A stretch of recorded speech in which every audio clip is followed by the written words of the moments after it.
इसके पश्चात मैं अर्चना मिश्रा जी को आमंत्रित करती हूँ।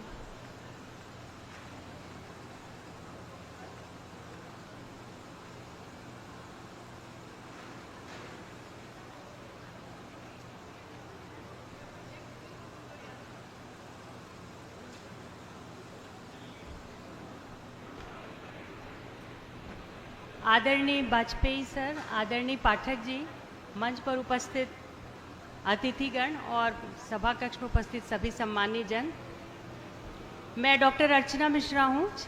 मैं जॉइंट छत्तीसगढ़ गवर्नमेंट में और मुझे शास्त्रीय संगीत साहित्य में रुचि है। थोड़ा बहुत मैंने लिखने का प्रयास किया है विषय पर। मेरा विषय हिंदी साहित्य में विकलांग विमर्श। तो संक्षिप्त में ये कहना चाह रही हूँ कि हिंदी साहित्य की जो सभी विधाएं हैं उसमें किस तरह से विकलांग विमर्श की बातें रखी गई हैं। मैंने अपने शोध में उसे ही सम्मिलित किया है और इसके साथ उसकी प्रासंगिकता, क्योंकि जैसा हम बचपन से पढ़ते आए कि साहित्य समाज का दर्पण होता है। ये महावीर प्रसाद जी ने कहा है, आचार्य रामचंद्र शुक्ल सर ने भी कहा है कि देश का साहित्य वहाँ की जनता की का प्रतिबिंब होता है। तो साहित्य को वह जरूर लिखना पड़ेगा, समावेश करना पड़ेगा जो समाज की पीड़ा है, समाज की खुशी है, समाज का हर्ष है। तो हर्ष और उपलब्धि आएगा साहित्य में, तो पीड़ा और जो तकलीफ, चुनौती, संघर्ष, उसका भी स्थान है।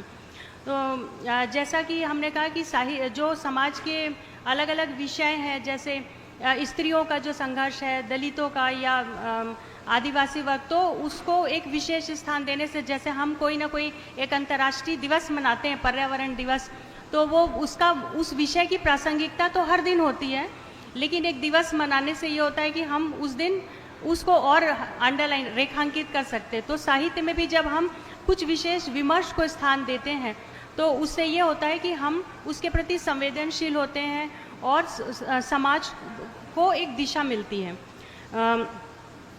मैंने कविता में जैसे हम देखते हैं, इसमें यह है साहित्यकार लोगों ने जो अपने साहित्य में विकलांग विमर्श रखा है, कुछ ने उसको, सबने अलग अलग ढंग से उसको अपनी आवाज़ दी है। जैसे सूरदास जी को हम जानते हैं, उन्होंने आध्यात्मिक शक्ति, जो उनकी विकलांगता थी, उस चुनौती को उन्होंने अपनी आध्यात्मिक शक्ति के रूप में अपने साहित्य में स्वर और विषय और स्थान दिया है।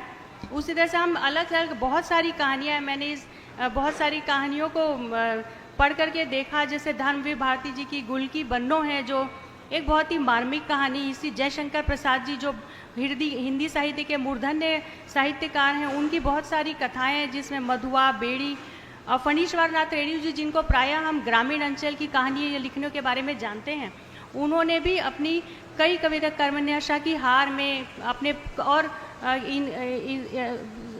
जो विकलांग पात्र हैं उनके माध्यम से उनकी पीड़ा को सामने रखा है।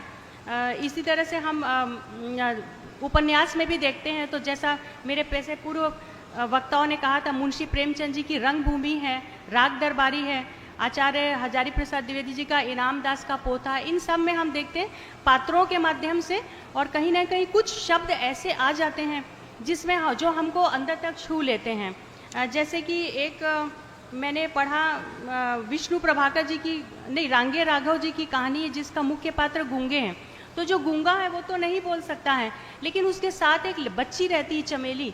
तो वो कहती है कि इसमें साहित्य में आती है ये लाइन कि चमेली ने पहली बार अनुभव किया कि जब जले में काकल तनिक न हो, मतलब आवाज़ न हो, तो मनुष्य क्या से क्या हो जाता है, क्योंकि वो बच्चा अपने विचार को एक्सप्रेस, मतलब बयान नहीं कर पाता है। तो इसी तरह से एक और मैंने एक विशेष खंड रखा है महिला साहित्यकारों का अपने शोध में, क्योंकि मैं महिला हूँ। और महिला साहित्यकारों ने, क्योंकि हम देखते हैं जो स्त्री अगर विकलांगता से जूझती है तो फिर बहुत सारी उसके सामने सामाजिक चुनौतियाँ भी आती है, विवाह के लेकर। और ये तो महिला जो साहित्यकार है, उन्होंने उसे बहुत ही मार्मिक ढंग से अपने शब्दों में पिरोया। महादेवी वर्मा जी की गूंगिया है, ममता कालिया जी की राजू है, और इसी क्रम में मैं मैत्रेयी पुष्पा जी की एक कहानी है जिसका विशेष रूप से बताना चाहती हूँ कि ममता कालिया जी की एक कहानी है जिसमें एक बुजुर्ग महिला है, तो वो अपनी पोती से बात करती है और अपनी पीड़ा से वो इतनी परेशान है कि जब उसकी पोती आज़ादी स्वतंत्रता दिवस के कार्यक्रम में जाती तो कहती कि आज़ादी कब आएगी करके। अंत में मैं ये बस कहना चाहती हूँ, विकलांग विवश की दिशा में हम लोग बहुत ही भाग्यशाली हैं कि हमारे क्षेत्र अंचल के आदरणीय श्री विनय पाठक जी ने उसको बहुत मुखर और प्रखर आवाज़ दी है।